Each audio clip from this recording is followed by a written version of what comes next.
Hi,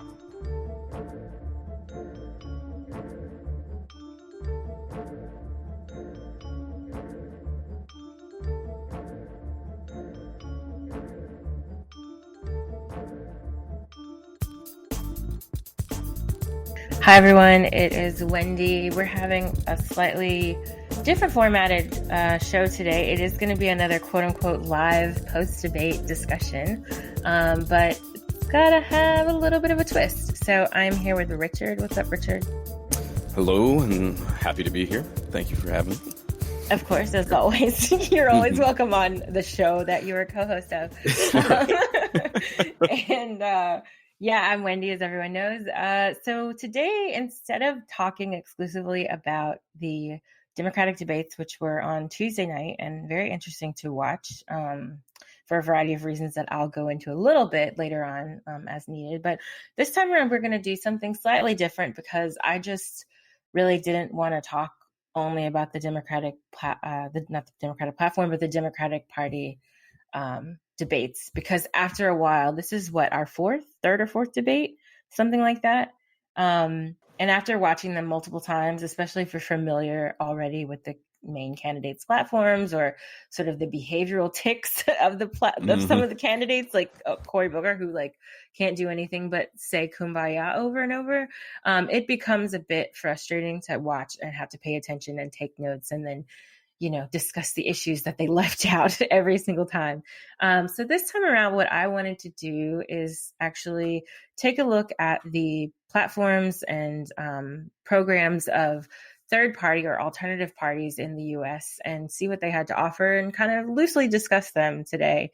I should warn everyone or caution everyone, there may be a little bit of extra noise in the background because my dog, Bradinsky, is here hanging out next to me, and he has a tendency to make lots of loud noises, including what I always say is sort of like a tap dance on the hardwood floor with his paws. So you may hear him walking around or chewing on stuff or whatever in the background, so my apologies in advance. The mic picks up everything. But yeah, I felt like we needed to have a loose discussion about, what else is out there. And this is not necessarily to say you shouldn't vote for the Democrats or to tell you how to vote or to tell you not to vote or whatever. None of that. Like, that's not what this is about.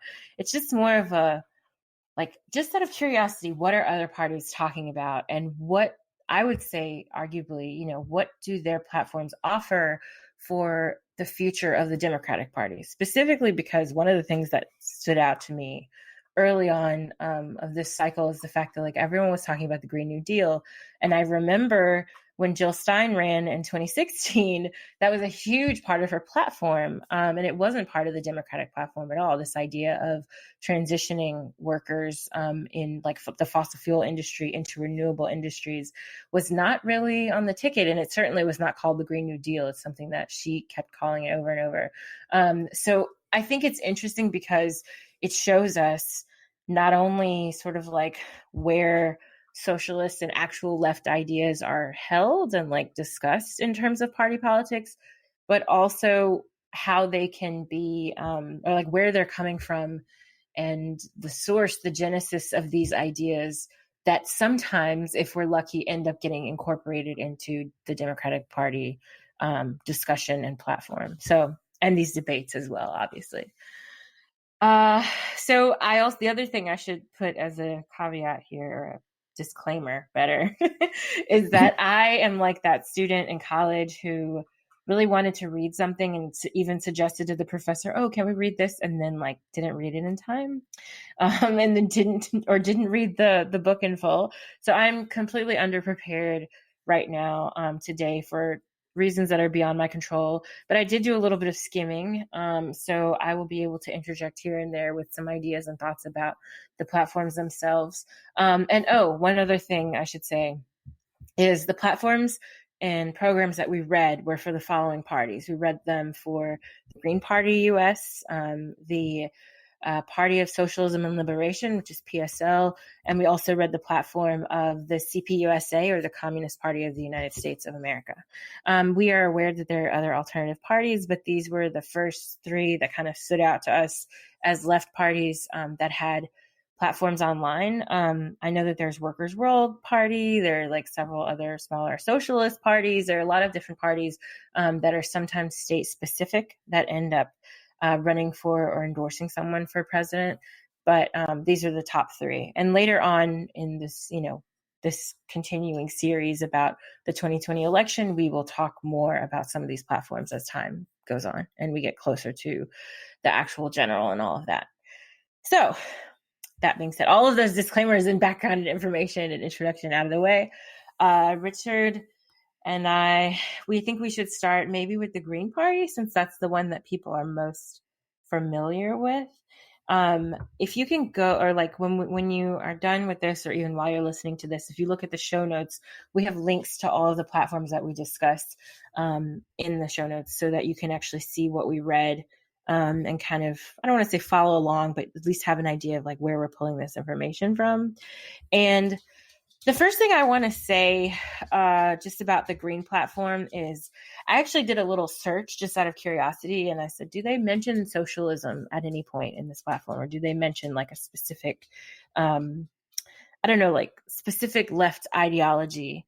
And the only thing, I didn't see any references to socialism in the entire platform, program, whatever.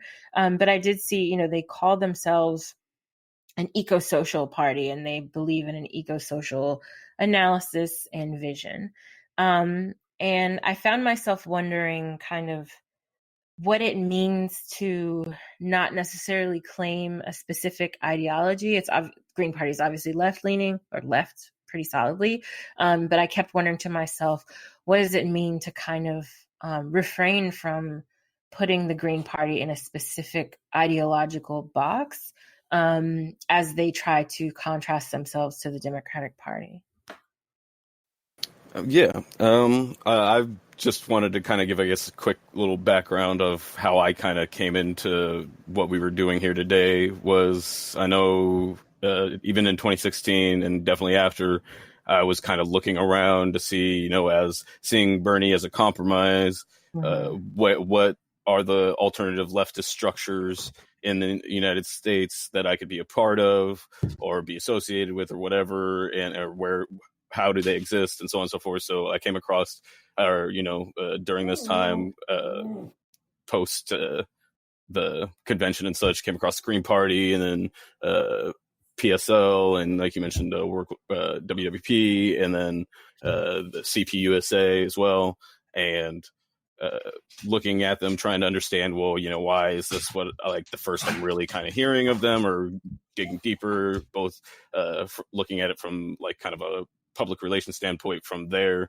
perspective, then also from my perspective is why have I not sought out this information more previously? And so that's one of the things that I was thinking going into this. And then one of the other things that came to my mind is that we know we have the Republican Party and the Democratic Party, and then everything else just gets lumped into a category of third party, but there's a wide variety and difference. And so I thought it was going to be important for me to kind of understand the distinctions or differences, or why these groups feel a need to be distinct from each other, right, while being still very marginalized, even on the left. And so, or at least on the U.S. political scale left.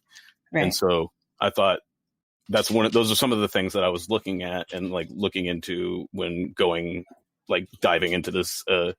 And then one of the things that stuck out to me, as you mentioned there in the Green Party platform specifically, was the kind of absence of a traditional ideological framework, more of a kind of creative one based around ecology and environment, and kind of what came off to me, without being, I shouldn't say with all due respect, because then something disrespectful comes, but basically, essentially just kind of what I envisioned, the kind of flower child, hippie, like white liberal kind of movement space. Like, even though the party itself is not that, but yeah, no, exactly. But yeah, I felt like that was kind of where the at least as it was articulated, the ideological framing fit in my worldview and my understanding. That's granted, I'm not an in-depth Green Party member. I haven't attended meetings, and so, like you said, from my limited experience, that it doesn't actually kind of fit that. It represents a lot of different people, and I think party platforms, part of what they are is, besides being an organizing document, they are also propaganda in the sense of the word, in that they're meant to reach out to a wider swath than just the immediate party members. And so I take that into consideration as well. But and the other thing is the mentioning of socialism. I did find a couple mentions, except essentially what they were doing was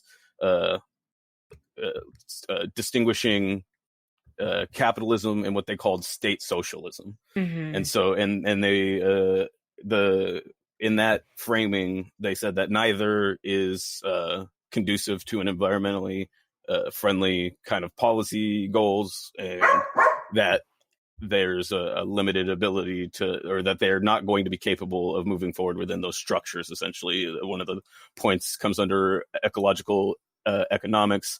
Point two, or point two, community-based economics constitutes an alternative to both corporate capitalism and state socialism. It values diversity and decentralization. I feel like that in many ways is kind of buzzwordy, and it seems to essentially be trying to distinguish itself from, doesn't want to get lumped into the, Stalin, Lenin, like all the, the lumping together of quote unquote authoritarian right or communist figures throughout history or whatever. Right. Essentially, this, like, that seems like what they're trying to do is that they're saying that we're left to the Democratic Party, but and we're kind of sort of anti-capitalist, but not. We're against corporate capitalism, and we're kind of socialist, but we're not for state socialism. Right, and like they say ecological decentralized socialism, which I think, when I hear decentralization and like non-state, like they say they don't necessarily want state ownership of production. That just says to me like they're not communists, which fine, like whatever. It almost has a sort of anarchist or like, I guess, what do they say, like libertarian socialist aspect to it to me when they say those sorts of things. And I don't mean that pejoratively, like I'm not no issue with anarchists or libertarian socialists, but it seems to be sort of like they're saying that some of these models are outdated and that they're not necessarily the best means of addressing like current day problems, that we have to have some sort of decentralized, like what's the word, like it reminds me of like the idea of like horizontalism, in organizing. And so that seems to be their approach to ecological socialism. And I think it also, to me, it seems to draw on like in some areas somewhat like indigenous forms, or much like indigenous pre-formal state in the way we know it now. I'm not saying indigenous people didn't have states, but pre-formal state that we know it now, and corporate state that seems to be focused on like this idea of working together, but not necessarily framing it under a specific ideology. So they use terms like, again, communalism. They use the word cooperative commonwealth. And then they say, but whatever the terminology, which like what? We believe it will help end labor exploitation, all these other forms of exploitation. So it's like they don't want to put themselves in a box, which is fine. But it also, I think as like a guide, it's not very clear what that will mean in practice. Like if the Green Party somehow rose to power in the United States, which I don't see happening for a very long time, what would their form of governance be if it's not clearly defined and laid out in their platform? Yeah, exactly. That's kind of what I was pulling away as well. And I think you bring up some interesting points that enlighten me towards kind of different perspective with the anarchistic kind of aspect, and then the horizontalism I think I see as well in the kind of terminology. And I guess maybe it's just, I don't know, perhaps my biases that lead me towards to think it feels kind of like, it feels hopey changey to me, I guess, is kind of like the one of the phrases that comes to mind, in that it doesn't feel programmatic, you know what I mean? And so like I feel like that was lacking. And I think, like you said, if they were to rise to power, it begs the question about like, well, what does this mean it practically. And I think that's not a problem unique to the Green Party. I think it happens with a lot of both kind of nascent organizations as well as people beginning their journey in further leftward.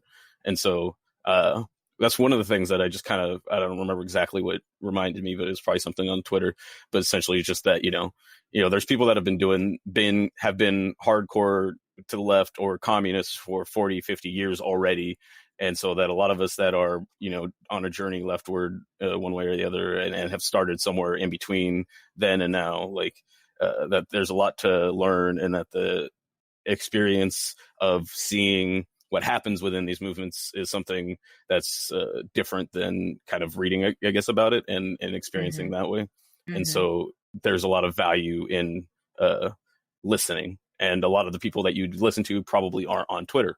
And so for me and my tendency to stay inside, I think it's one of the things that I personally need to work on, and that I think then is probably, I'm not alone in that we could be doing more to reach out and to hear more about the experiences, not necessarily as axiomatic or, as in if this happens, that happens kind of thing, but just to help learn from some of the experiences of various people that have been learning this stuff for a long time. But when I look at something like this and the Green Party and this kind of program as they've laid it out, and I compare it to some of the praxis or the learning that we've been doing in Reading Revolution, and then the stuff that I've been just doing on my own, I feel like I see certain things lacking. And so the distinguishment, or them distinguishing themselves, both, I think, mostly from socialism and then also from communism as well, is reflected to me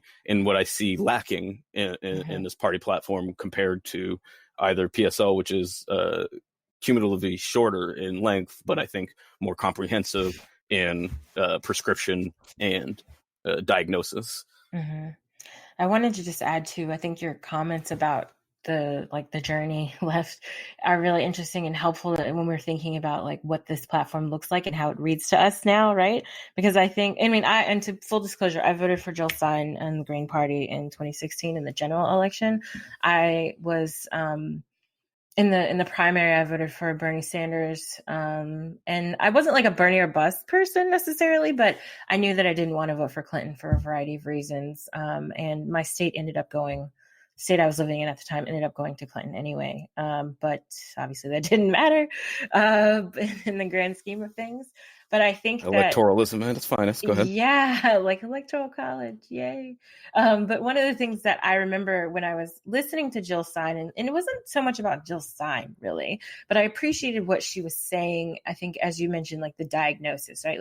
You're accurately diagnosing the problem. And that was nice to hear. And I think it's something also that Bernie was doing that was nice to hear, obviously. And it's okay, someone's finally acknowledging these are the problems. They're actually saying, no, America is not great. We have all these issues that we have both on a domestic and foreign plane, and we have to discuss and understand how to fix them. And I think that, again, like you mentioned before too, Sanders is not necessarily, he's already what some of us would consider a compromise candidate.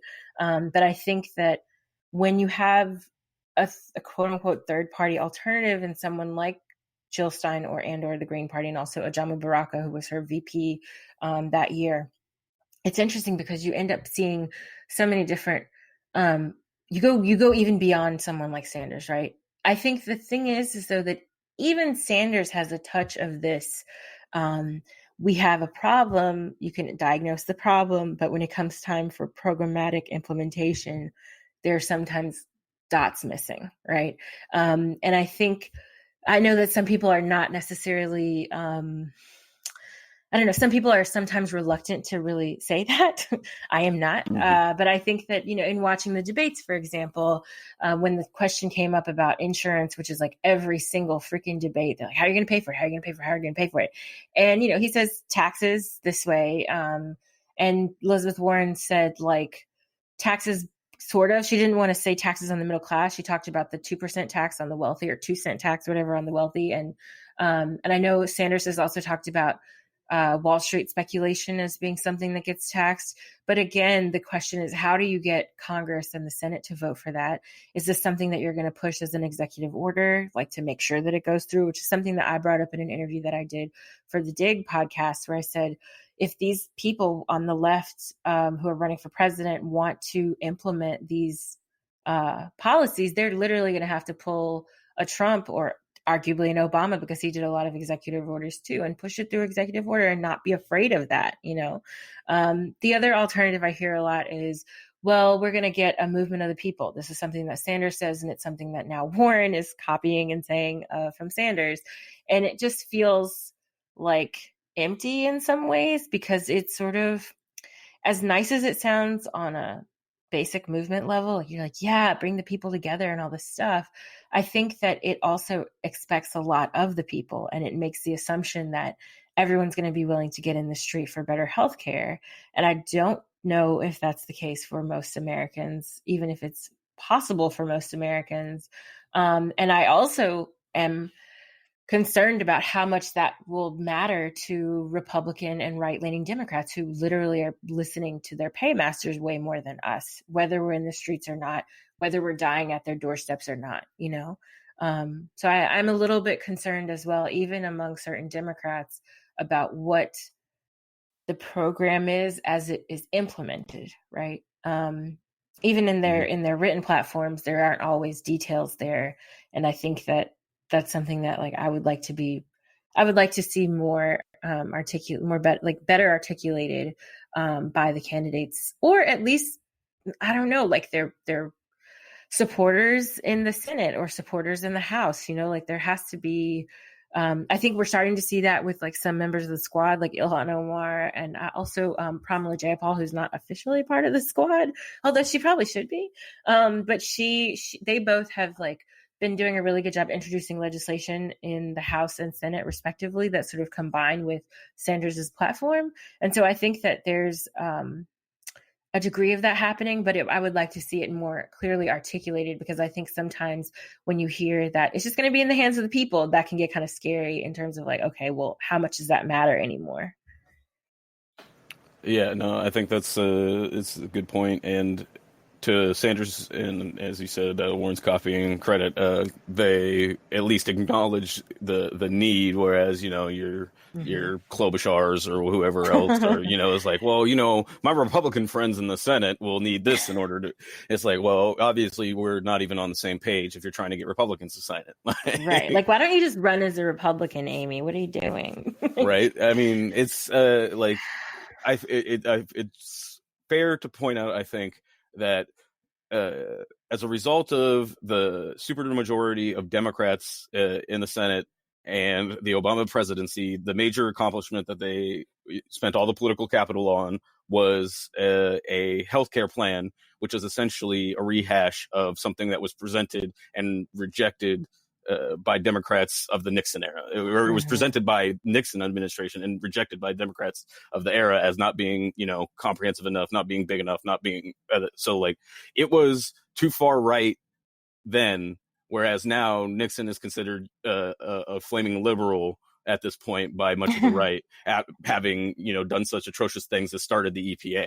So to put into context, during 2016, a lot of people were concerned that Hillary Clinton and just the primary in general was driving, and the general election, regardless of who won, was going to drive the country to the right. And that concept was rejected by a lot of liberal folks and commentators as well. And essentially, I think we see comprehensively over and over again how far right we've become, even happening before then, and just how it's being reframed as the left and the center. All the center is to the right of the 1970s Republicans in everywhere except for some of the most superficial kind of social context, with the most superficial recognitions of gay rights and various race relations improvements that aren't matched economically or in the justice system.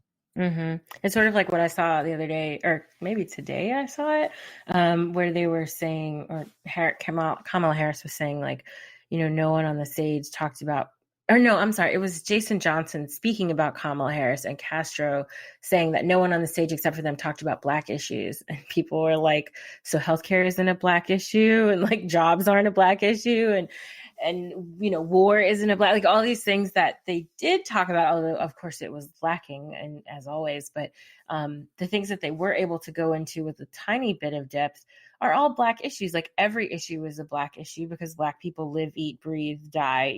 Like we have all sorts of issues that we're facing as a community, and that's regardless of class. But if you look at like the disproportionate effects of this shit economy that we have on people of color, and particularly Black people of color, poor Black people of color, it's ridiculous to say that the only thing we care about is, maybe if Donald Trump is kicked off Twitter because he's racist, or, like, I don't know. I just think that the framing was really, as you said, it's based on these superficial ideas of what are issues that affect women or LGBTQ people or Black people, et cetera.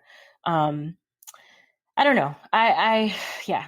The other thing I just wanted to add really quickly, and then I'll let you get back to what you're saying. I apologize if I interrupted a thought. But I think one of the things that also I thought was fascinating about Greens in 2016 and versus like when I read their platform seems so focused on ecology and like environmental stuff. And even the way that they talk about economics, war, all of that stuff, like foreign policy, everything, they really talk about it through the lens of environment. And you mentioned that at the beginning, but when you read through it, you really see it. Like the language that they use is more about seeing. It almost sounds like Marianne Williamson-esque a little bit, which goes into your characterization earlier. But it definitely, they're talking about like a holistic, like Earth and all of these things. And it kind of, it has that hippy dippy feeling, but I also think that it's interesting to reflect back on what was actually said in 2016 versus what's in the platform, because in 2016, one of the things that the Green Party really did to differentiate itself during the general election was on foreign policy. And I know that was probably a strategic choice because Hillary was the Democratic nominee, and obviously Hillary's foreign policy record is atrocious, even on the most objective levels. And so I think that's why they sort of were staking out that area. But I don't think that their platform came through as much, save discussions about the Green New Deal and maybe some of their healthcare stuff. I didn't really come through in the same way that it does in this platform that really is like heavy on the environmental, ecological language, and framing everything through that kind of language. And I think that this is where, like I think that this is also where we kind of see perhaps an example of ways that we can take one issue and let it be the framework for an entire platform, right? So if the Democrats wanted to say, like, I don't know, income inequality is as their main framework, I think you could easily work in all issues under that guise. I mean, not guise, but that frame. And I see, for example, Andrew Yang trying to do that with UBI very unsuccessfully, I would argue, because like whenever he's asked about foreign policy, he's sort of like, well, we would be making more money here in the United States if you weren't going to wars, then everybody could get $1,000 a month. And you're like, oh my God, like this is not the only reason why you should care about foreign policy and issues that are affecting people around the world. But there are ways, I think, better ways that one could kind of use a broader kind of overarching idea and have it be the frame for the entire platform and program that the candidate puts out. That is an excellent point, in that I agree that it does seem kind of demonstrative of that kind of approach, where you want a singular issue, and I could see the appeal in that, ecologically we're all on the same earth, and we're stuck with it, and so like it's something to kind of unite around, because what is also absent from the Green Party platform in any extensive sense, probably half a dozen mentions, is class. Yeah. And so rather than really addressing class, it kind of makes the distinction between state socialism and corporate capitalism, and then, communal, more kind of horizontal structuring and such, but it doesn't really address any sort of kind of class consciousness, and forms more around an ecological consciousness, and can leave the various classes intact, which is, I think, what those to the left of, or further left, will find problematic about the platform in general, is that it doesn't really address the class conflict in the kind of ways which I think is emblematic, or is also leads to why I think some of its prescriptions are lacking, because when it fails to diagnose the role that class plays, as significant of a role as class plays, then it doesn't address it on the back end. And so for me, that's just one thing,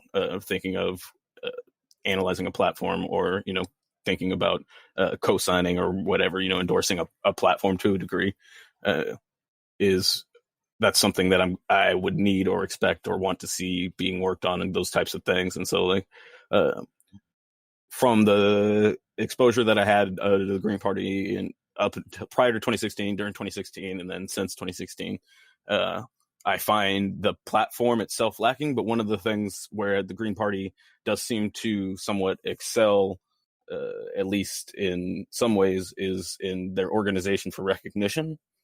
And that, as Wendy mentioned earlier, some of the other left parties are kind of state specific and are only able to get any sort of ballot access or kind of traction within those boundaries, and fail to make kind of a national movement. The Green Party, while the people have disagreements about the extensiveness or the success of their electoral campaigning, they are reasonably well known nationally as an alternative to the two major parties, which I think is an important distinction. Then, while the CPUSA is kind of large and has veritable notoriety on the left, same thing with WWP and some of the other leftist organizations, I think that they fail to kind of extend outside of the left and on a national scale, whereas the Green Party is reasonably well known both nationally here, and has some sort of international kind of representation, although the interconnection between various Green parties around the world is of I'm not personally deeply aware of it, but from my limited experience talking with Green Party members from various countries, they vary quite a bit, as much as something like a liberal or a Democrat would vary in the identified in the U.S. versus somewhere in Europe. Yeah, I mean, it's interesting that you raise that about their sort of national status versus the local. I think if you look at countries like England and Canada, they definitely have far more representation there. I want to say Iceland too, if I'm not mistaken. I feel like has again, I could be wrong, but I think they have a pretty active Green Party. Germany too, if I'm not mistaken. So it's interesting to think about if there's any potential for the U.S. Green Party, although obviously our party structure here is really bifurcated into those two main parties, and it's been a structure we've stuck with for a long time, versus other countries that have long had either parliamentary systems or multiple parties and or both, that sort of facilitate having an active sort of Green Party or alternative party to the main parties. The other thing I just wanted to add is I appreciate your comments on the Green Party not specifically addressing class in the same way as some of the other platforms that we read that we'll get to in a moment. But I do notice that they do have a section about income inequality and jobs and income and wealth disparities between the rich and the poor. So they do give some lip service to that. I mean, they definitely talk about it. I obviously agree with you that the way they talk about it is a bit different from the others, because what's fascinating is that the Greens also call for a universal basic income. And I don't think that, I mean, this is the framing that makes me kind of sketch out, right? So this is in the section about income inequality. They say, as one of their tenets here, we call for a universal basic income, blah, blah, blah. This is the weird line. This would go to every adult, regardless of health, employment, or marital status, quote, in order to minimize government bureaucracy and intrusiveness into people's lives. So that comes across as very, again, libertarian-y to me in some ways, not just the UBI, but the framing there, right?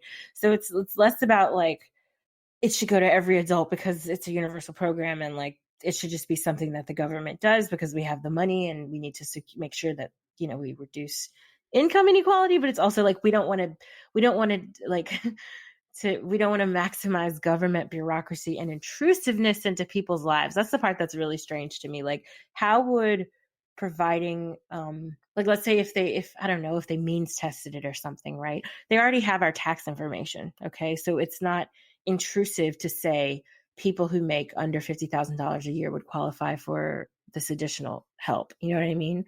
I wouldn't ever call like a welfare program that's based on someone's income as intrusive into their lives. Now, as for the limitations, sure, right? Like if we say people are not getting enough under welfare or like SNAP or whatever, they're not getting enough benefits, or their benefits are being taken away at the slightest 1 cent over the limit.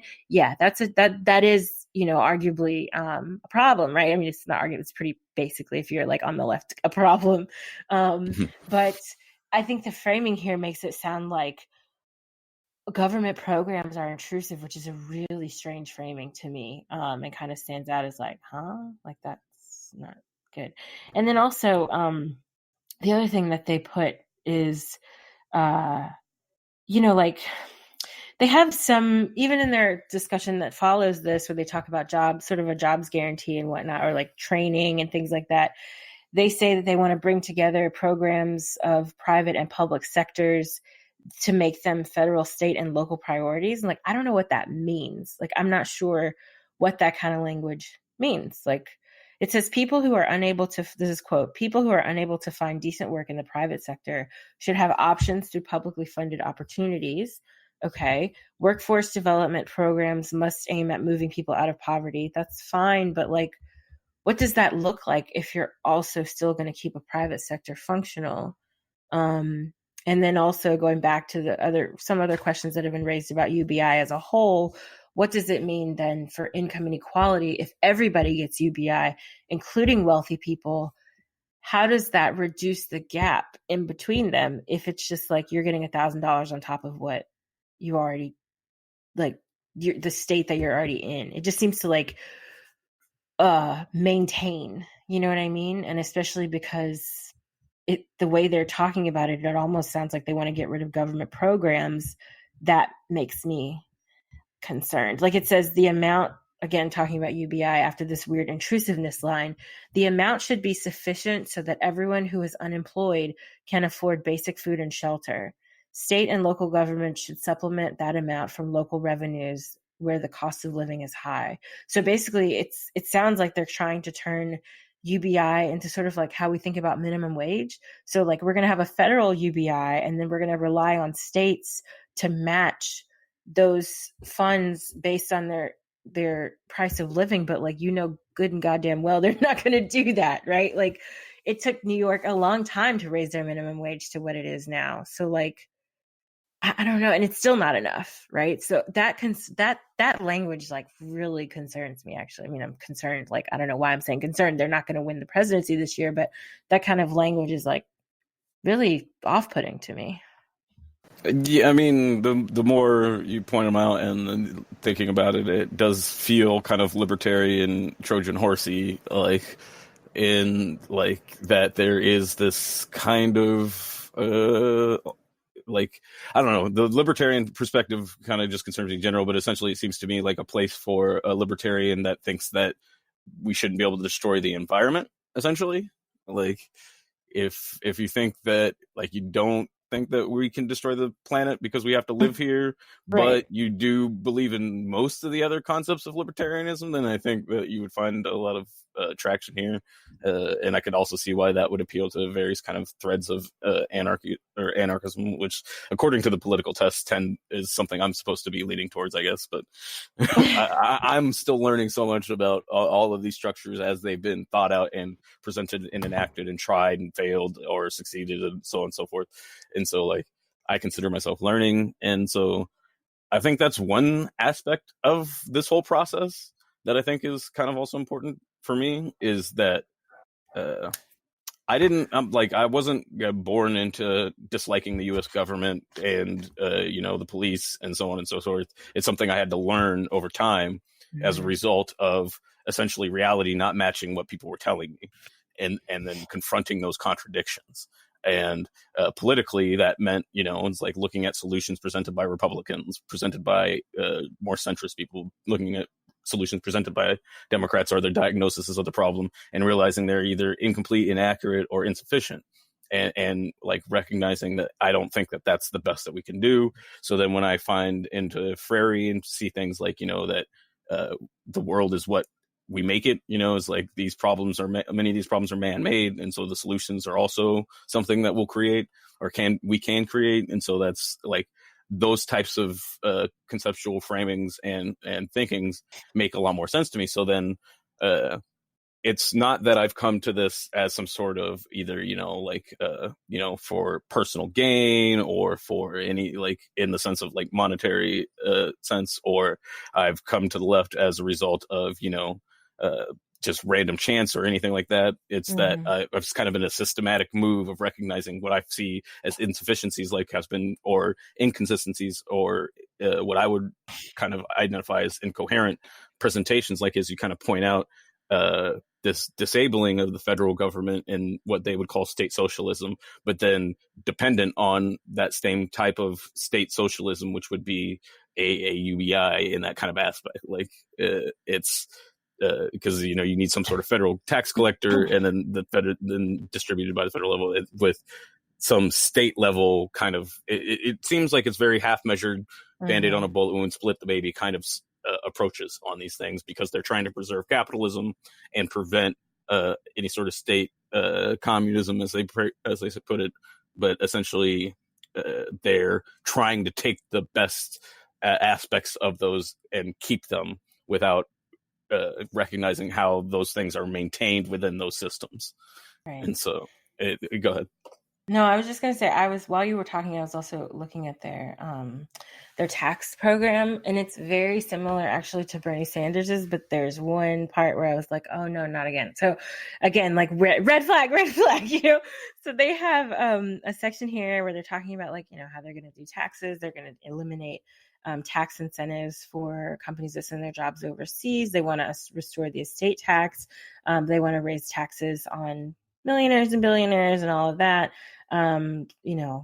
They want to do a transactional tax on what are they called? Like Wall Street speculation. So I mean, it's very similar. Like if you read it, you would think this was part of Sanders's program or tax program. But then they have a line where they're like, "Oh, we also want to tax cigarettes and alcohol," which like is already the standard. But then they want to also tax soda pop and junk food, they say. And I was just like, we've already talked about how these sorts of taxes are basically, I don't want to say penalizing the poor, but because like, if you think about the fact that there's so many food deserts, right? And if you're going into a poor neighborhood, it's very rare that you can find like a really, I don't know, like average priced grocery store that has an abundance of fresh vegetables and fruits and healthy foods that's within the price range of most of the residents, unless the neighborhood ends up gentrifying, in which case that's different, and that's not meant for the original residents by any means, of course. And they usually cannot afford it, right? So what's interesting is like this idea of, I mean, it's something that Mayor Bloomberg proposed when he was mayor of New York, and he's a billionaire. But this idea that like, if we're going to put a tax on junk food, I wonder what that then looks like to people who live in food deserts, and like pretty much all they have is access to in their immediate vicinity is junk food.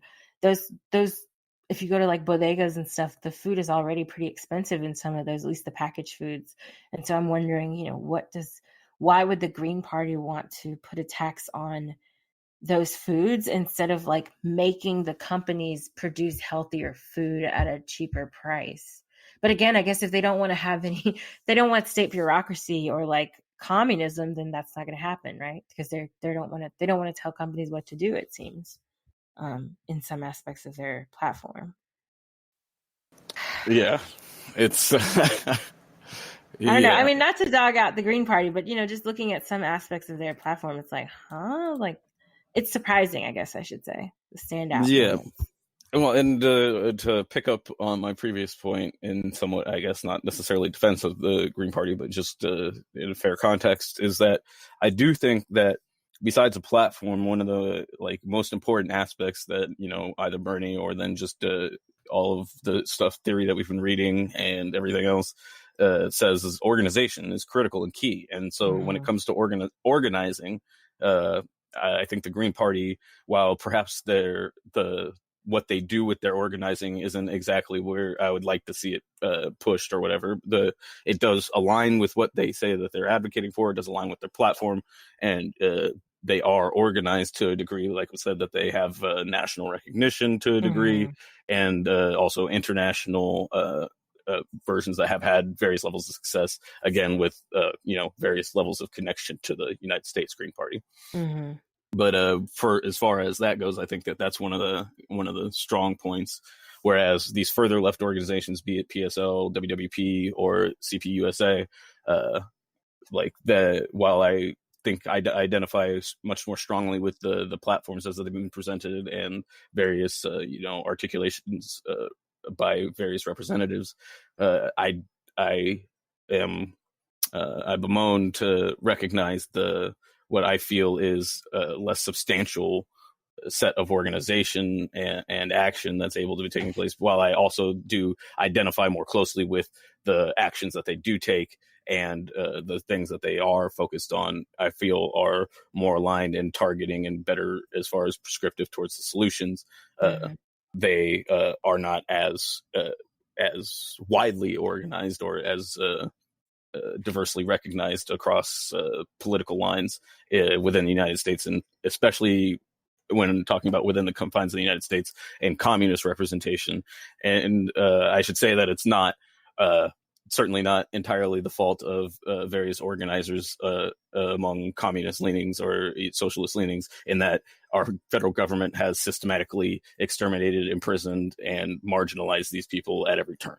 So it's not as if that the lack of organization, or that the tenor of the Green Party can't also partially be explained by a desire to remain a national force rather than be systematically destroyed by the federal government, which theory will give us some enlightenment towards what we have to ask of ourselves and whether that's adequate or sufficient, and so on and so forth. But I think that those are kind of just contexts that I think is relevant, or I don't mean to defend or attack the Green Party, but just kind of put it as I describe it as I see it.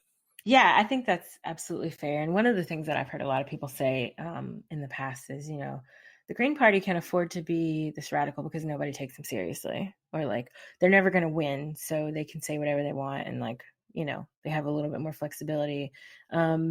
And I think that can go for that kind of argument can technically go for all of these alternative parties or third parties, including the CPUSA and PSL and Workers' World and things like that. But I also think that they actually mean it. And they're saying it not just because they can, but because they are trying to push the Democratic Party, at least, to kind of move further. I mean, I know that there are many members and leaders of these groups that do not have that kind of hope. And there's some that actually say that in their platform, which we'll get to in a minute. But I know that I think in the back of a lot of people's minds, who are running for these positions through these parties, they obviously recognize that their party is not going to win. But the idea is a sort of issues campaign and again, we've seen that with success. I mean, again, the Green New Deal is a good example of this being incorporated by the Democrats to some degree, or at least the left, quote unquote, left wing part of the Democratic Party taking this idea on. But I think that there is a certain aspect of their approach, whether they're more national or more local, like some of the other smaller third parties.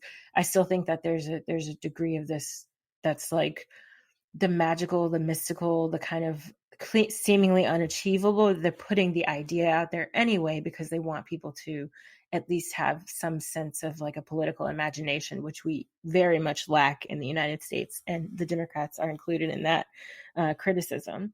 The other thing I just wanted to say is that, obviously I'm not going to agree with everything in anyone's platform, right? But I think that the Green Party, to give them a compliment, it definitely, their platform, what I was able to read, definitely is a far cry from what we're looking at in our present and within the Democratic Party. You know, it's something that I would love for the United States to aspire to this over what we have now, you know? Like, Mm. okay, there's a soda pop tax, which who says soda pop? Soda pop is like a regional thing, right? Like, which part of the country says soda pop? I've never, like, in New York, people don't say soda pop. You just say like drink, or I hear like, I don't know, like soft drink. I'm trying to remember what people say for like, because in the South we say Coke for everything. Like, you want a Coke? I'm sure everyone knows that stereotype about us. But yeah, we generally say like Coke or drink. I don't know what I can't. I feel like soda pop is very like Midwestern, right? Isn't it? As a total aside comment question, but Yeah, I feel like definitely with the soda too, like the soda pop. yeah, the Like if you soda add the is what soda, made yeah, yeah. exactly. The soda pop. Maybe Amy Klobuchar wrote this platform. But save that specific, those like nitpicky things that I find, and I'm like, oh, I don't know about that. It's definitely a far cry from what we have now, and much better. Like, it's a vast improvement upon what we have. And I think, as we both sort of mentioned at the beginning, the only major reservation is the fact that there seems to be no firm ideological grounding, at least politically speaking, and that they seem to reject pretty explicitly more firm ideological stances, or at least party ideologies that could help give the platform more structure in terms of implementation. So I agree with that, and kind of, I think that's like my grand takeaway: good, but do better. So like, I would give it like a B or B plus. But it's got to have more it's like, you have the argument there, but I need the backup, right? Like, I need how are you defending this argument? How are you making this come to life in our current system, and what does that struggle look like? What does that implementation look like? I think is, yeah, definitely lacking. I want to kind of transition to one of the other platforms, but was there anything else that you wanted to touch on? I mean, there's a lot. Like I said, people can read it for themselves. It's, when I printed it out, I mean, I didn't print out on paper, but the actual like total amount is like in the 200s, if I'm not mistaken, in terms of pages. So it's very, very long. But it's 204 pages long. So it's a big old platform, but if you're interested in reading the whole thing and kind of like doing some highlights and pointing out things that you found problematic or that you missed, like, feel free to do that and leave us a comment. And we may be able to pick it up on a later episode if and when we talk about the Green Party again, which I have a feeling we're going to do. But did you have any last minute or additional things you wanted to point out, add about this platform? There was one thing. I think it was about kind of the organizational aspect, or the pragmatic, like strictly from a pragmatic perspective. I think that one strength I can see in the Green Party platform is, from my observations and from my perspective, I see that a lot of people that identify as Democrats also don't have any kind of ideological center-ish kind of prescriptive like, I don't know, like core. It's that their politics is very positional, like in that they want to find themselves somewhere near the center and towards the left. And so I could see a Green Party platform easily being adopted by somebody that has that kind of political engagement, in that it would allow them to position themselves between the more radical communists or socialist folks and then the more radical right-wing nationalists and so on and so forth, in a more kind of true center that would be a better center than the one that is currently described in U.S. politics in the center, which is essentially a nationalist right-wing, hawkish, and so on and so forth. And so I think if we were going to have a new center, the Green Party would fill that much better than the Democratic Center does at the moment. And I think this program kind of fills that role well. Theory instructs me about this kind of manipulative kind of political approach and its weaknesses. So I'm hesitant to speak too positively of it. But from a pragmatic perspective, and as I having been more of a pragmatic political mind previously previously, I can see how strategically that it makes sense to kind of have this style of platform, and how this could be more easily adopted than like a radical anti-capitalist platform by folks that have a more positional political ideology rather than one that's based in theory. So that was kind of my cap on that. I know we've already kind of been on for a while, so I don't know how much we're going to go into our other two platforms at the moment, but the PSL one was probably the shorter one. And what I did notice that stuck out right away kind of in that one in particular is, although it's shorter, it does mention both Native and Black communities more than the entire 200 pages of the Green Party. And so I think one of the aspects, particularly in the U.S., of any leftist movement that is kind of not entirely unique, but has some specific circumstances in the U.S., is the role that race and the intersections of race and class and so forth interact, and how that has to kind of be considered in any sort of leftist movement, in that the goal of the United States isn't to create socialism for its white residents at the expense of its non-white residents or whatever, and people throughout the rest of the world. It's to use the current United States position as a powerful ally towards socialist liberation. And so I think that's kind of an important distinction that I did notice, that between the PSL and the CPUSA, while they do have sections listed out for individual segments and so forth, I'm not as like, I don't know. I don't like African Americans as a term generally, but like that's just me personally. And I know that there's throughout the diaspora movement, there's a variety of different perspectives on that, and I haven't personally delved into them too much. So I don't know if that's something that you can speak towards a bit better than I can. But that just kind of is off-putting to me. But it just feels like when I was reading the PSL, it felt more like there was a lot more contributions from people of color, whereas the CPUSA felt like it was written much more by a group of white communist leftists. And so I'll let you comment. Yeah, I don't know. I think on, if I'm not mistaken, there's a section on the CPUSA website that talks about how they put together the platform. I feel like I saw something like that in passing, and I know there's something similar on the Green Party website. But I would say for both PSL and CPUSA, there is at least a blurb, and there are discussions interwoven about racism and how racism holds back the prospect of class solidarity, and how racism is a tool of the powerful to divide all these groups that are oppressed. But one thing that I think is interesting about the CPUSA commentary on race, this question about African American aside, although I think it's interesting, and I'll come back to that in a second, that use, intentional personal or otherwise. Thing, but go ahead.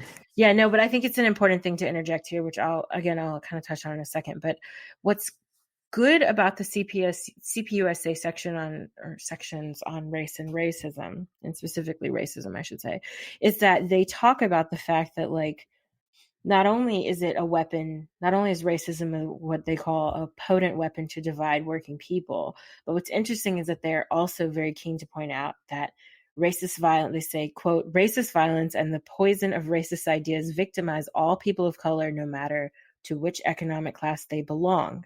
And they talk about like voter suppression, racism from the police, from the quote unquote criminal justice system. And then they also talk about the fact that, like, even if you are poor, if you're of color, you're experiencing additional things that add to your oppression because of racism, right? Which is like, again, to me, a super obvious point. To a lot of people, is a super obvious point, but it's something that sadly has come up again as like this contested idea when there's stat after stat after stat proving this. It's kind of like, I feel like I'm dealing with flat earthers. I always say this, but people who deny the impact of racism on economic inequality and whatnot are just like literally ignoring reality. So I appreciate that they both mentioned this. What I was reading from was specifically from the CPUSA document. PSL also goes into quite a bit the aspect of racism and other forms of discrimination and violence that are based on other identities, and how they hold back the not only the unification of groups that are affected by these things, but also they hold back what they consider the long-term goal of a socialist, quote unquote, socialist transformation of the society and the destruction of capitalism, right? But what I think is fascinating about your comment on the use of African American. So obviously here in the US, like that term is exclusive to the US. And that comes from the fact that like there was a whole movement around, going from Negro being a term to colored to Black being a sort of political term. And then around the 80s, I want to say late 70s, early 80s, you see movements from people like Jesse Jackson, Rainbow Coalition, some people who are Afrocentrics and whatnot, who decide to call themselves African Americans as a sort of nod to our African heritage, while at the same time recognizing our USian, like our Americanness, right? But at the same time, also at that point, you don't see as much of a discussion that you do now coming from immigrants who are from the Caribbean, from African countries, from Latin America, really contesting this idea of what Blackness is, right? And like kind of reintroducing to us the more diasporic idea of Blackness. You see that now a lot. Like that's off a discussion that is fraught with all sorts of problems in terms of the American end because of certain movements that will not be named in this podcast, but that are very nativist and xenophobic and that are trying to claim a kind of Americanness that is exclusive to African Americans and that to which no one else has any claims, but also to kind of limit the understanding of Blackness to be a very American thing, which I don't agree with. And it's just historically inaccurate.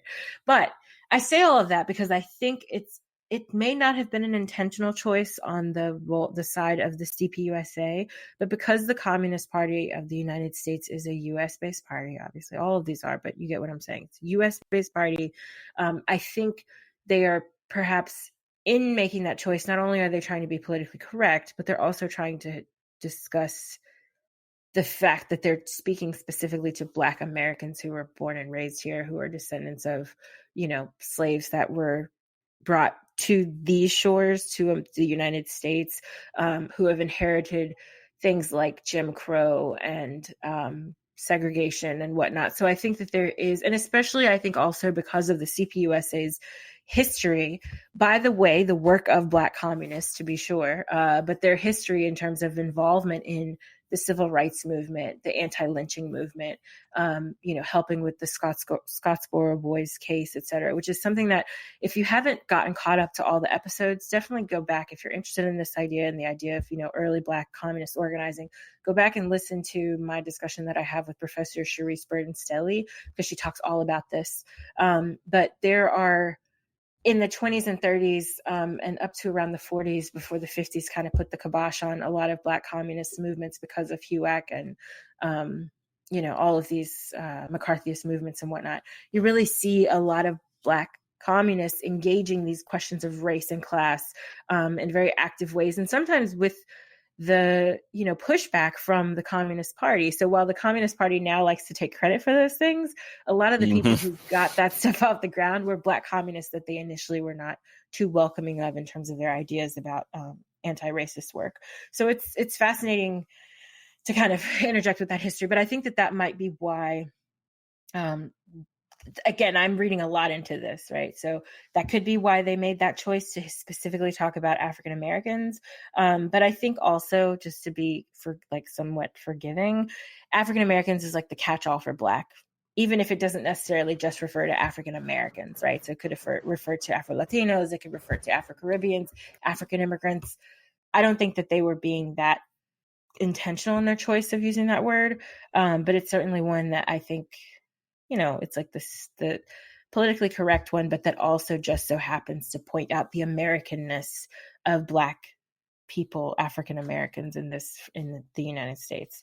And to be fair, it also it is used also in the PSL as well. They switch between them, so it feels as though this is probably something that's been amended over time, right? And various groups have contributed, and at different times it was different nomenclature that was more ubiquitous or considered the best choice. So I Right. think that there's an aspect of that as well. And I think also, like in the case of PSL, I mean, PSL is definitely more internationalist than CPUSA is. And I think that sometimes, if we're looking at, like, for example, when we see there's a section in the the PSL platform that talks about if they start this section within the United States, so they're specifically talking about the United States, they say this includes the right of self-determination for African American, Native, Puerto Rican, and other Latino national minorities, the Hawaiian Nation, Asian, Pacific Islander, Arab, and other oppressed peoples that have experienced oppression as a whole people under capitalism.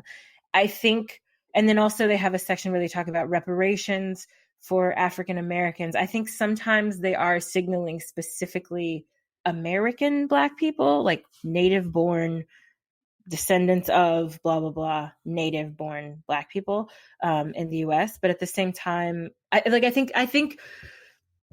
phrase this? I think in the PSL document, they are being intentional about their use of African American. Mm-hmm.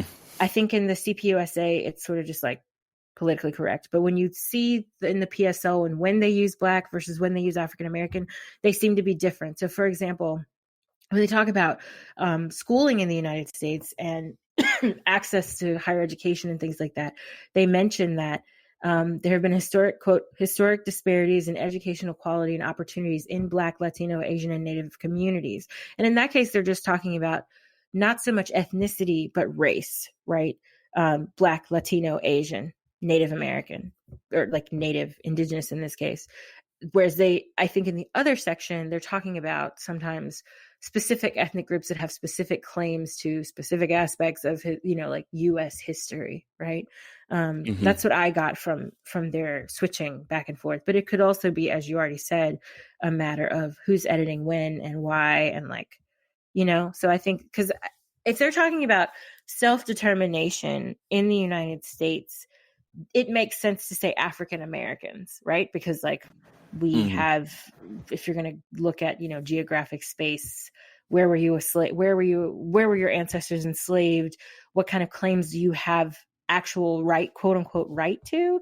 Then yeah, I'm not going to say I have a right to claim land in Brazil because I'm not from there, right? And my ancestors aren't necessarily from there. So I think that may be why they're using, they're going back and forth between these different terms. But it's a good point. It's something that I didn't notice at all when I was reading, but that's, I think, something important to point out, and maybe something, considering some of these movements that won't be named, worth these groups kind of looking at and being more specific about if they really mean just Americans of African descent or if they mean, all Black people. I don't know. I think it's a good observation though, for sure. Yeah, but I think beyond that, I don't mean to conflate the two groups, but I do think it's important that both PSL and CPUSA, and I think telling of their kind of ideological backgrounds as well and historical backgrounds, that they mention race very explicitly, they have sections on it. And the Green Party, which one of the things that kind of made me upset after the 2016 election is the direction that the Green Party started to go insofar as they started doing events, podcasts and whatnot with people who are definitely on the far right, or who have a history of being on the far right. And it made me kind of do a double take. And I think they were engaging in some practices that were well, we all agree on this one issue, and so we can put aside our ideological differences. But that's not something that you can necessarily put aside if the person you're uniting with is a fascist or you know what I mean? There's a very thin line between working with someone who's ideologically different from you versus bringing them into your movement, and I think potentially alienating and harming even certain members of your community and your party. So I appreciate, although I know PSL has had some, accusations leveled at them about this as well, having some people involved, although not formally, but showing up at rallies and stuff that are technically alt-right types and what that means. But I think in terms of all of the party's intentions, and particularly PSL's intentions, they're not interested in those kinds of collaborations in the same way that Green Party seems to have been inviting, in my opinion.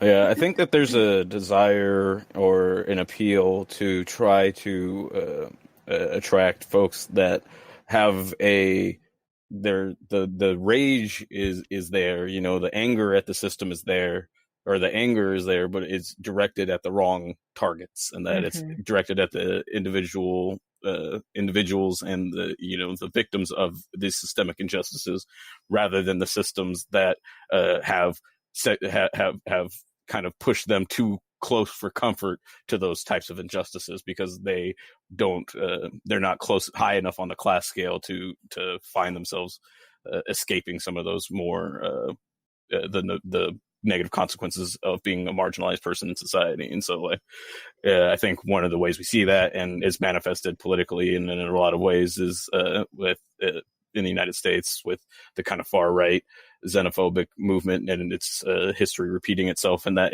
the United States has seen several iterations of this. That when there's economic injustice at the lower end of the scale, and more marginalized white folks, for one reason or another, find themselves in there, they, rather than turn towards the systemic injustices that are perpetuating that circumstance, they turn towards who they see as the benefactors of that injustice, which are the minorities and marginalized folks that have achieved some marginal victory towards dignity and towards their humanity. And so that they're able to not be caged for crossing a border is why this corporation fired me, when it's not that this corporation saw a more profitable opportunity in exploiting somebody who was more vulnerable than you are. Right. Like framing matters. Yeah. And so I see the appeal to want to rather than to appeal to that person, rather than somebody who may also agree with you that racism is bad, but can't identify that there's anything to be angry about. And so I think that those are kind of two different crowds that I see third parties generally trying to expand into. And I think partially a lack of ideological theory basis from the Green Party may lend itself to be more vulnerable to appealing, not necessarily just appealing to far right, but sort of a coordination and assistance of each other in ways that are actually net negatives towards any sort of socialist liberation goals. And so I think that because they aren't a socialist organization, they aren't led by theory, that's a vulnerability that while, like you mentioned, PSL or other leftist groups may be seen at similar types of events, that there's a kind of an expectation, or there should be at least, of, while we may have a common goal, there's certain expectations that have to be met before we can see ourselves in common concert towards working towards that goal. So, right. It's like something we've heard before with ahead. Hampton. Sorry. No, it's like something we've heard with Hampton, that people keep screwing up about his legacy, that he was willing to work with anybody. And it's like, no, there were some terms, before he would work with people that they had to adhere to. So, but go ahead. I just think it's, I keep hearing it's critical, and I think it's something that we're seeing in what is a rebirthing, I believe, in many ways, of a genuine leftist movement in the United States. It's not that we are essentially, in some ways, we are building off on the backs and off the work of all of those folks that have come before us, but in many ways, we're also creating something anew, in that what they had built had been systematically dismantled. Right. And destroyed at every tier that it could be, and dispersed where it couldn't. And so while some of that new formulation is inherently going to be a reintegration of these ideas and a kind of modernization and adaptation towards both the current circumstances and the lessons learned from those times, it's also something new.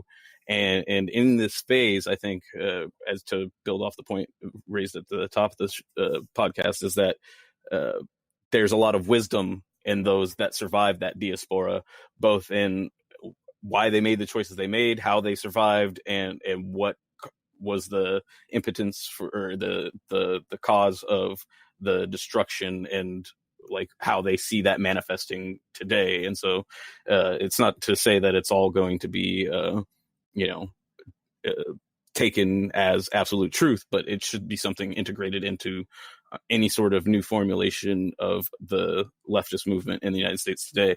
And so to that point, I think the stressing of organization within both of these programs, I think, is also important, and just in general towards the goals. And I think that that's probably both where, like I said, functionally and results wise, they seem to be somewhat lacking, but not for a lack necessarily of containing the ideas, but perhaps the circumstances of the United States, it's not a suppression as we see in a lot of other, countries where a nascent left is growing, and it's a much more brutal and confrontational attack, although there is plenty of that, including, Ferguson protesters mysteriously ending up dead and so on and so forth. I would say it's more of a war of attrition, strategy of attrition that's being taken place, in that rather than, circle up and burn down black neighborhoods like they might have done 100 years ago, they're trying to, use gentrification and a general capitalist malaise and to wear down opposition. And I think confronting that is going to take as a very deliberate organizational structure that is not hierarchical but is effective. And I think that's part of, what's needing, what is being worked on, and it is also conflicts with that. As that builds, it tracks itself towards things like the black identity extremists type tags and so on and so forth, to be targeted for the same type of repression that we saw previously. Right. And I don't know what the solution is to that oppression. Like, it's a matter of, because I think at this point, it's not only a matter of changing government structure, but also like corporate structure, social, like societal structures, so many things that where this sort of process is like embedded. So this idea of gentrification, I mean, part of it is government in terms of like where they ease up on taxation, how they allot the land, how they divide the voting blocks, all that stuff. Like, they're not voting blocks, but the when they do gerrymandering, which people are actually given representation when and when not.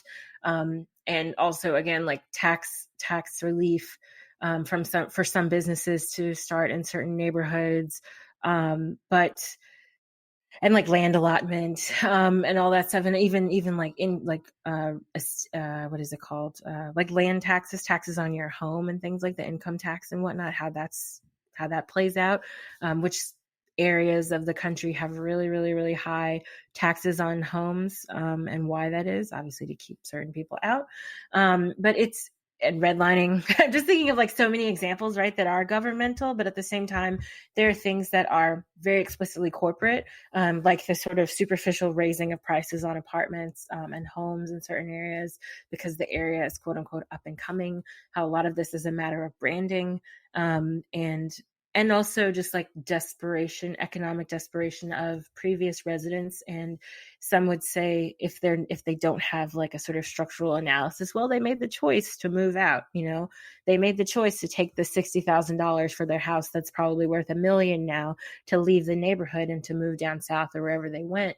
But at the end of the day, if we're looking at like sort of choice not happening in a vacuum and thinking about these things structurally, then yeah, it's because they're already economically desperate, and how that also is intentional, right? And I think something that you already kind of pointed out, but I don't know how to. I mean, I don't know. I don't want to say like I don't know how to fix it, and therefore, oh well,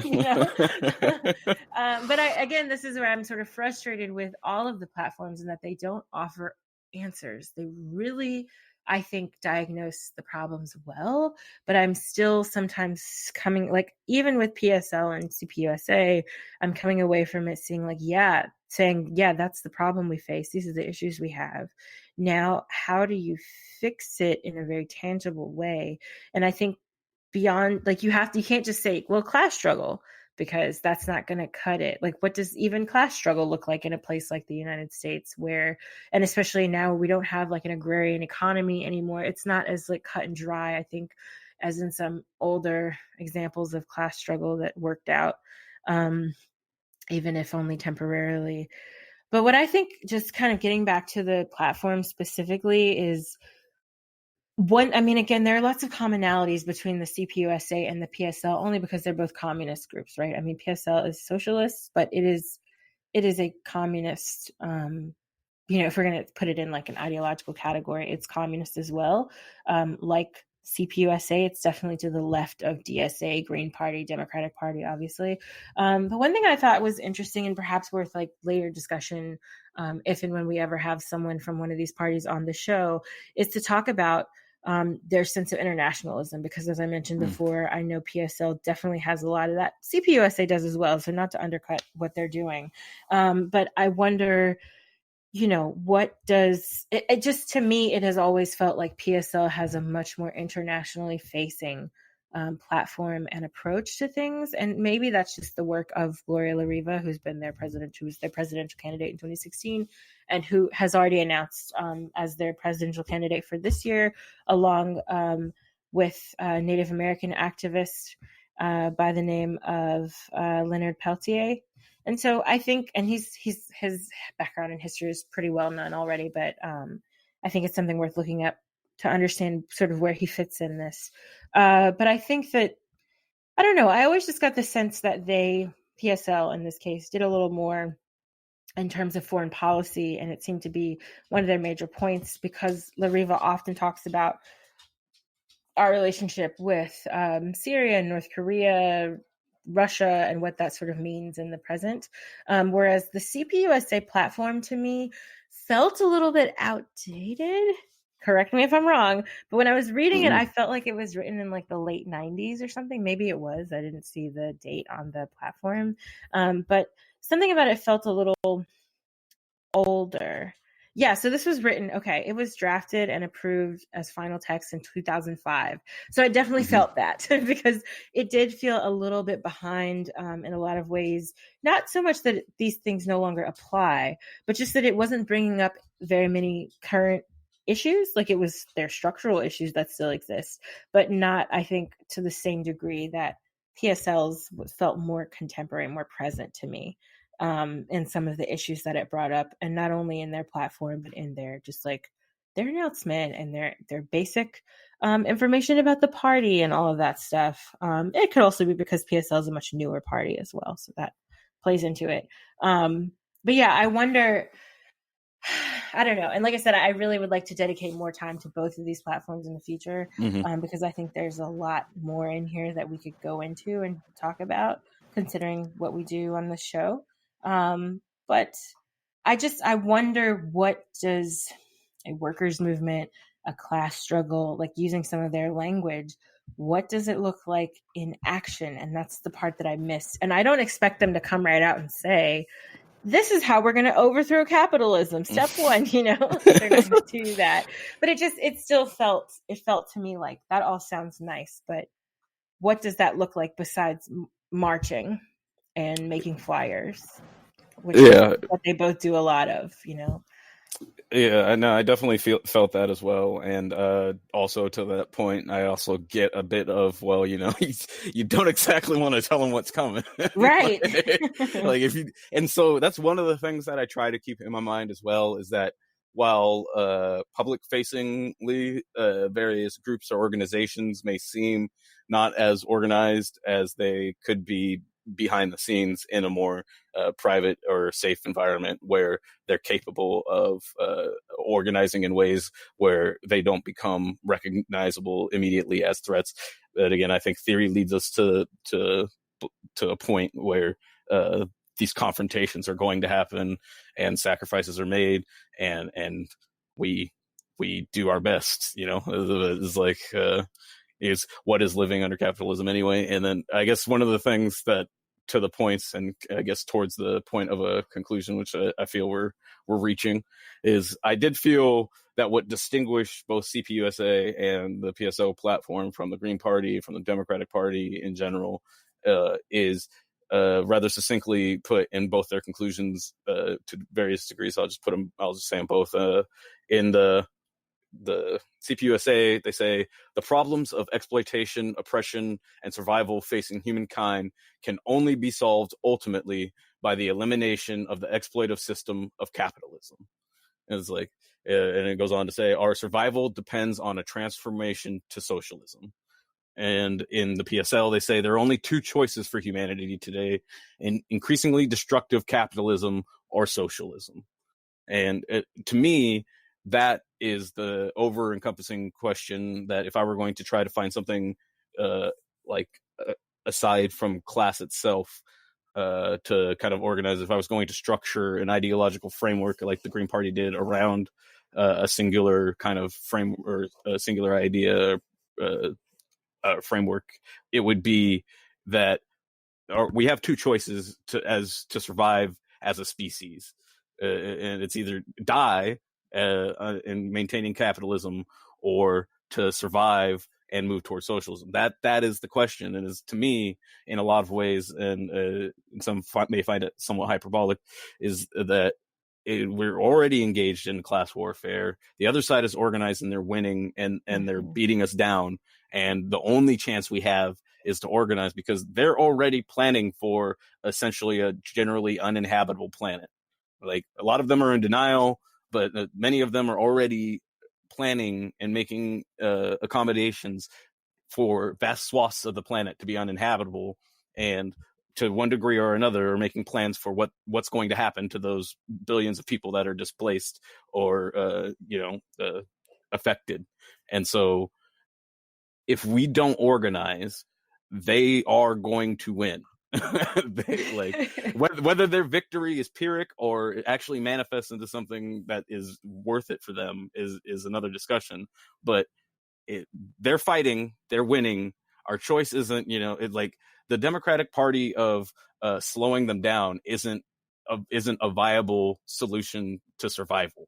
Right. So, even though I find, as what he points out, that these other alternatives may be lacking in some of the prescriptive solutions towards the actual pragmatic and implementational aspect, the framing of what that implementation needs to look like is categorically and comprehensively more functional and better than what exists within our two-party system, which is radical right-wing nationalists and the people that want to slow them down. That is not a framework or a context that can lead to survival. It can't. It's not for the masses anyway. It's perhaps for the top 1/10% and the 1% to support them, and then the robot fleet that is managed by Yang. I don't know, but for the rest of humanity, there isn't a solution that leads to survival within the two-party system and under capitalism. And I think that is the most important thing to get the people that don't agree with you politically to recognize. And I think it's one of the most undeniable aspects of this whole thing. And one of the things, to relate it a bit back to the Democratic Party debate, that distinguishes, although not as much as I would like, Warren from Sanders, and that Warren is an avowed capitalist. She is going to save capitalism. Capitalism will not die as long as she has, not without her dying first. And so, whereas Bernie may not be as rabid of an anti-capitalist as I might like, but under the auspices of electoralism and democratic socialism, social democrats, whatever, I recognize that position as what it is. And I do still find it as an important distinction, in that Bernie might not be out to kill capitalism, but he's not opposed to letting it die, which I think is an important distinction between him and Warren, which makes it to where they're not, even if a lot of their policy may seem so or sound so, they're not interchangeable in my view. Right. I mean, it's one of the things too that when I was reading it, I was like, oh, this is straight out of the debate. I think it is PSL's platform. Let me see if I can find it.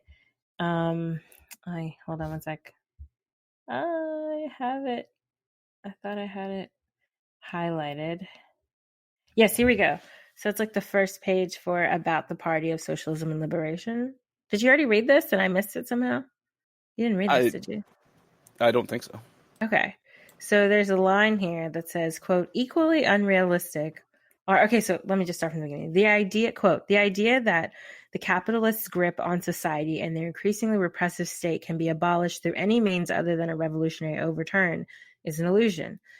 Equally unrealistic are reformist hopes for a, quote, kindler, gentler capitalism, or solutions based on economic decentralization on small group autonomy. And what made me think immediately of the part from the debates where Warren says she believes in accountable capitalism. And it's like, no, honey, that doesn't exist. Like, it can't exist. Capitalism is like completely unfettered. You can't hold it down because it relies on like the market of laissez-faire like economics, where you just, the market is free and it does whatever it wants, and I think that I can understand if you're running for government office in the United States, that because we have this like anti-communist crap going on here and have for a very long time, and especially considering that some of the candidates are, from the generation where they literally lived through McCarthyism, I can get why they have this in the back of their heads all the time. And I think they're trying to appeal to older voters who also have this in the back of their head, most like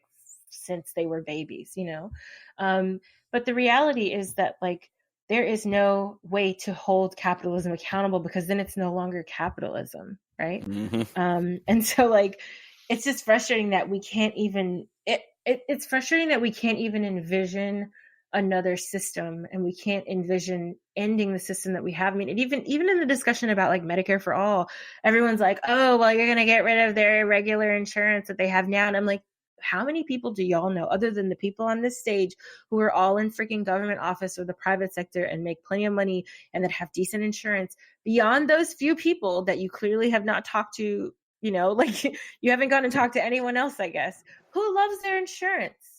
I mean, does anyone love their insurance? Like, it's an absurd idea. And so the point is, like, the only time I ever liked, quote unquote, I would say loved even my insurance, was when my husband worked for a company that made their insurance. It was a foreign company, and they made their insurance plan in the US match that of which they would have received in their foreign country through socialist, medicine. Like, it is freaking absurd. And everything was covered. I had surgery. I would, every time I was sick, I could go to the doctor. All of my medication was covered. I didn't have any co-pays, nothing. It was literally like if I lived in that country and I had my healthcare taken care of, because their government was smart enough to put in a system that actually gives a shit about their population instead of wanting them to die. And I think here what we have is a complete and utter reluctance to do anything about the problems that we have. We just want to keep things as they are, even if it means half the population like starving to death, dying from God knows what illness, because they can't go to the doctor, they don't have time, they can't afford it, et cetera, et cetera. They're on the phone for 6 hours a week with their insurance company, like I was this week. Like there are these things that just, it's like they're all framed as impossibilities, but I'm like, a lot of other people are doing it. And I think this idea that we're stuck with capitalism alone, and then we just have to put a bow on a pile of shit, is not helpful. You know what I mean? Like, we have to think beyond this. And I think that's what's so exciting when you read these other platforms, because despite any flaws that they may have that we have touched on and that we'll go into again at some point, I think that it gives you hope, right? And I know you said that you absolutely said that the Green Party one is a little hopey changey, but all of them I think are hopey changey, but I think in a way that like gives you, it's like, okay, there are other people who think like this. I'm not the only one who recognizes that there's a problem. I'm not the only one that recognizes that there must be some sort of solution around the bend if we're willing to fight for it. And I think that that is something that these parties and their platforms and their activism can at least help us understand and give us a sense of hope, as realistic and pragmatic as some of their approaches are. And maybe not pragmatic, but like, it's like dark. You know what I mean? When you read it, you're like, yeah, we have a lot of problems to fix. But there's also still a sense of like, but it can be overcome, And I think with Democrats, unfortunately, the standard issue Democrat, not the ones in the left wing of the Democratic Party, but the standard issue Democrat just poops on all that hope. They're like, there's no point in thinking beyond what we have now. There's no point in getting better. There's no point in fixing anything because nothing is wrong. What's wrong with you? is what they ask, Why aren't you loving your insurance? Why aren't you loving all these wars? Why don't you like where you live? Why aren't you I happy bet that you're Russia being made you do it. taxed? Russia made you do it, didn't they? It was Russia. Yeah, like some foreign country made you upset. And the reality is, like, maybe if I moved to that foreign country, I would actually have some healthcare that makes sense. I may not be able to tweet as much. Right. I'm making like kind of a joke. Obviously, I'm not saying that in Russia you can't tweet, but I'm saying in general in these countries where they frame the idea as like, oh, this country is the bad guy, and they don't. So yeah, I mean, the main thing is just like I'm not trying to downplay the importance, like the extreme significance of sort of civil liberties and needs based on speech and things like that. And I'm also not saying, obviously, that like these other countries don't have those things, but I'm just saying the fact of the matter is, in the US, we're given this like weird choice that's not really a choice, where they're like, well, at least you have democracy, so what are you complaining about? And it's like, but our basic needs aren't being met. Like, you don't know if you can go see a doctor when you're literally dying, and to be able to afford that, but you can like tweet whatever you want. And what good is having quote unquote freedom of speech, which by the way is also not secure in this country, because we know what happens to, I don't know, poor Black people or Muslims or other people of color who are immigrants, fill in the blank, who use their freedom of speech rights and then they're immediately violated. We know that that's not even secure. So what is it that we're supposedly being not allowed to have these other basic needs met for? Like, what's the point then? How can you have democracy if you can't put food on your table and like survive a basic cold? So you get to look at 32 different brands of cereal that you can't afford. Right. Right. Yeah. Yay. Right. And so I think those are really important points, and they really capture, I think, a lot of the issue. One of the things, without dissecting or getting too deeply into it, that it reminds me of is the situation in China and Hong Kong. And like, one of the things I constantly hear is, the Chinese government is this, that, and the other thing. And it's like, well, they've also lifted, a bunch of people out of absolute poverty. And like you mentioned, it's like, we in the West and under, the educations that we receive and so on and so forth, have certain ideas about how things are, or perceptions that may not actually also match the realities and so on and so forth. And we project a lot onto people outside of the United States and assume that they all exist in that same kind of space. Mm-hmm. and exist in the same, and is like, for a lot of people around the world, it's like being able to have reliable shelter, food, basic transportation, these types of things are more important than a vote between a Democrat and a Republican, which amounts to essentially very little. And, One party. Yeah. And so like, and there's also a fact of just the massive propaganda about China and the lack of the awareness of the levels of democracy that are integrated into China, and it's kind of the presentation of an authoritarianism that doesn't match the actual realities on the ground as I've understood them, both with limited interaction with mainland Chinese people and also through reading. And so like, there's just you can't assume that how you see things and how things exist in the US is exactly one-to-one or everywhere around the world. And that's a lesson that people in the US seem to have to learn the hard way, usually by going and actually interacting with people around the world and being completely just discombobulated by how radically different their perception was to the reality when they actually confront and see those contradictions in place. And one of the other big contradictions that I think is what I think is a big struggling point between essentially people that are ostensibly left but don't align more towards socialist or communist ideologies, and those that do, is this concept of democracy and its compatibility with capitalism. And I think that point that you were touching on there as well is that essentially, like, the idea is that a democratic capitalism is the ideal, when the reality is democracy and capitalism are opposing forces. Right. Except so what happened in the US experiment is capitalists dominated the democracy. That's what we have, and it's abundantly clear in every aspect, from the fundraising aspect to billionaires getting on debate stages to everything about it is blatantly obvious. It's clear that, and it even it's even the Democrats have diagnosed the issue as they're essentially beholden to capitalists.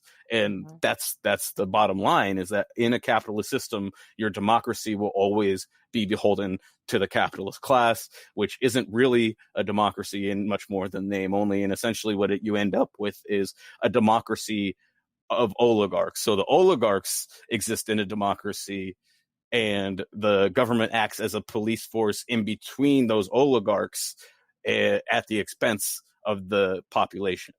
Whereas people perceive or believe that democracy makes our government a essentially like an arbiter or a guard between us and those corporations. That's not the function that it fills. Maybe in an ideal world, or at one point it may have to some degree or something along those lines. But what we see over and over in every capitalist experiment is that the democratic system gets dominated by the capitalist class every time. The working class always loses out and becomes the weaker of the two in that system. And eventually, as we see in the United States, you eventually get one capitalist class party that has two wings and makes you choose between those wings of the same class or the same party. And so that's essentially where it leads, and that there's no redemption path through reform, as we've seen multiple times, because any reform, one, takes too long to implement and is always clawed back. And within the system, all it takes is for the energy of the threat of the system collapsing that motivated the capitalists to make the concessions in the first place to subside, for them to take it back and just wait until it reaches that breaking point again, where they fear the entire system will collapse if they don't make some moderate or slight concession towards the classes and people that they're exploiting. Right. And it's that kind of friction is like, well, I want democracy is good. I want democracy, and I'm also very comfortable in this capitalist system. Is I think usually what the other part of that is that people have followed or I guess to achieve any sort of the types of the essentially liberation and dignity that the socialist and communist groups are after, requires an abolition of the capitalist class, because if we want to preserve democracy, it's like, if you want to have, like, theoretically you might be able to have some sort of a state capitalist, like, sort of hybrid with benevolent and all this kind of jazz. That's not the point, because essentially it becomes too dependent on individuals being, like, as we see with Trump, and that, like, respecting norms and expected behaviors that aren't actually enforced through mechanisms of either law or social ramifications, but essentially are just supposed to things. And when somebody comes along and doesn't do what they're supposed to, don't really have a viable mechanism to deal with it if they're popular enough, essentially. And so, like, I think it's important that then the ideology built into it is an expectation of not exploiting people. And that's where capitalism fails, is that exploiting people is part of capitalism. It just has to give you a reason to justify it. Exactly. It's all a PR game at the end of the day. Like, this idea of saving capitalism, or accountable capitalism, or what is it? Compassionate capitalism.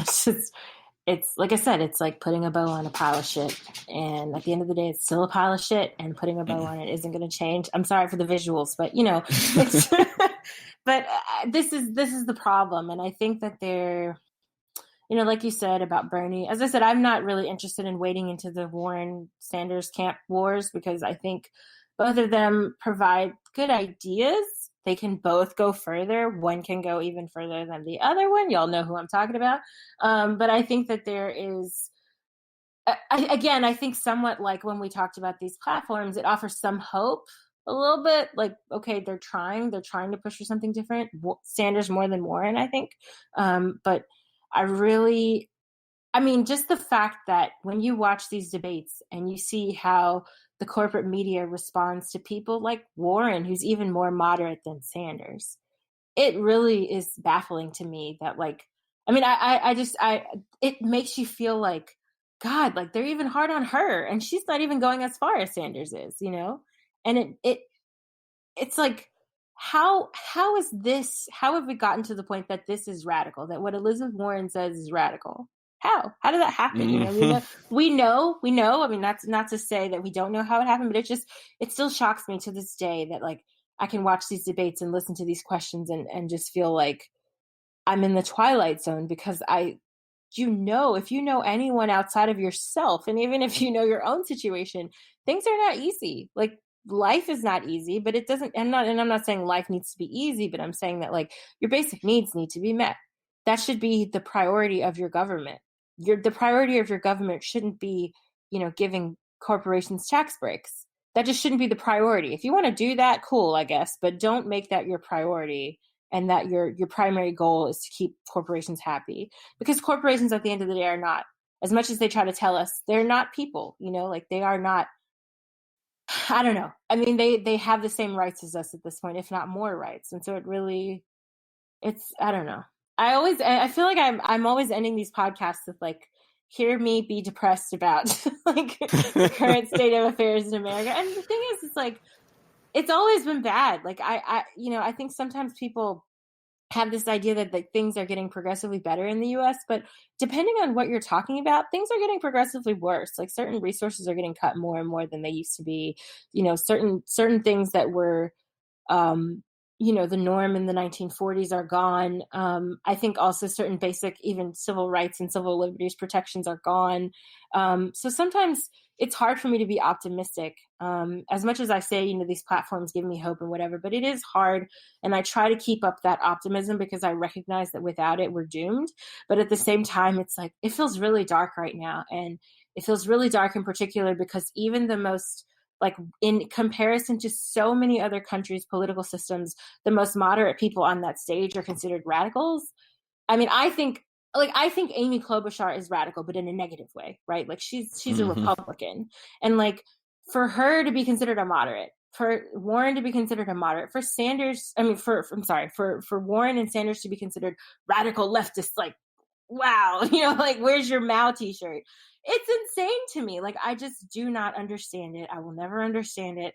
And it's scary to me because I don't know how to, like, convince other people. I don't know how to convince my family members, for example, that, like, Biden is going to wreck the future for a lot of us. And, like, it's going to get worse for you too, because even if you're older and you're about to kick the bucket, your Social Security benefits might get cut. You might not have decent health care, fill in the blank. And so it just really, I don't know how to get people to, like, care beyond, I mean, they don't even care about themselves. I was going to say beyond themselves, but I don't know how to get people to care, period. It's scary to me. I don't know. And I feel more and more like this every time we talk about these elections and political stuff in the United States. Well, it's really tough, I think, just because it's so overwhelmingly, like, depressing and anxiety inducing and enraging that, like, the most practical and one of the more common ways is just to numb it out, find a way to numb it out. Like, whether it's, a hobby, whether it's addiction, whether it's whatever it is, just find a way to find a way to make the capitalist malaise subside enough so that you can at least make it through the day and kind of have some desire to wake up tomorrow. Right. Like, and it's like, and that's what I mean with the war of attrition. It's like, I feel like the capitalist class is trying to break us down so that until they can just completely dominate us, and that we can't fight back to where, like, there is no way to organize. It's like, that's their ideal, that's what they're aiming for. And so, like, ideally, and I think the human spirit and so on and so forth will always find a way, but they are doing their best to systemically and, I don't know, comprehensively prevent the working class from ever achieving any sort of equity, dignity, and they're willing to sacrifice the future, the entire social fabric of the future, with the collapse of society as we know it, with over a billion people displaced, millions dying, so on and so forth. They're willing to sacrifice all of that to secure more wealth. And it's like, clearly to me, it's an addiction. It's like they're addicted. There's nothing that they're going to have with their 35th billion that they couldn't have had with their 34th billion. And it's like there's no other explanation for that other than a desire for domination and an addiction to wealth. And so, like, their addiction, they will kill us with their addiction. Unlike they're not going to literally come in your house and steal your TV off your wall to buy drug money. But what they are going to do is make it to where you can't even, like, your house is uninhabitable because the environment around it has collapsed, while selling you a TV to escape that reality. Right. Yes, that is a very good way to put it. And on that note, on that very dystopian note about our present and God, I hope not our future. Yeah, that's pretty much what it is. Yeah, I don't know, man. I don't know. Well, I appreciate being able to just get these things out there, and like you said before, like, seeing these platforms, like, oh, I'm not, off my out of my mind. It's like these are thoughts that other people share, and like, these come from not just other people just experiencing life. Not that their opinions and perspectives aren't valuable, but like these ideas and thoughts also echo in people that spend a lot of time and effort to both educate and inform themselves about these topics and do further expanding of human knowledge in these areas by expanding all of our political imaginations with ideas that we're unfamiliar with or that we've never even been exposed to before. And so I don't know which iteration of that is going to be the one that helps facilitate that transitional moment, but I do feel that in combination and in reiteration and in modification and in advancement, that there is something there that can lead us there, and so we just got to keep working for it. Decolonize your block, make your neighborhood better. Yeah. There's by the way, this is obviously not the last time we're going to discuss these platforms. We'll go into further depth on some of them later on, like I said, as the 2020 election continues. And obviously, like everything we discuss on here, it's cumulative. So there's a lot of stuff that we may learn or talk about in the meantime that will add further to this discussion. And people with whom we will speak, hopefully, in the future that can add very specific things to this discussion, as well as they hopefully will be, members of the party or representatives from the parties themselves. But yeah, I agree with you. What's new in that? But I agree with you with your both your diagnosis and your assessment of, what's going on and what the future may hold, but also, about the parties themselves and what they're doing and how it's significant and helps us as we sort of think through how that future could maybe be made better. The other thing is, I just wanted to say a big thank you once again and always to all of our patrons and everybody who follows the Left Pocket Project and who retweets and shares and comments and friends and loves posts and all of that. It's been a real big help to us, actually, because as I said, sometimes we have these discussions and we may have on a guest or whatever and be talking about something and just kind of feel like we're talking to ourselves. And so it's really nice to always be reminded that, like, we have a really cool crew of people that interact with us and that are, reading what we're reading and reading right along with us, learning at the same time as us. So I really, really appreciate it. I know Richard does too. And absolutely. Yeah. And I just want to say thanks to everybody. And so far as upcoming shows, we do have some guests in the pipeline. I'm going to be out for a few weeks in November just for a conference and because I'm really busy right now. And also we'll be out a few months after that. But I'll always give you guys a heads up, and hopefully I can either have a filler episode or some sort of something going on in the meantime for people to read. The other thing is, don't forget to check out the show notes because they have there posted the platforms that we discussed in brief during this episode. So you can find the full platforms and party programs for the Party of Socialism and Liberation, PSL. You can also find similar information from the Green Party and from the Communist Party of the United States.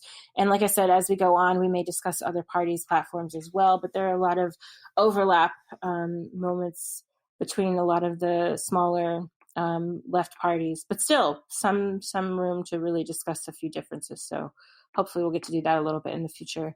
So thanks everyone. try to enjoy what's left of your day if you're listening to this in the morning.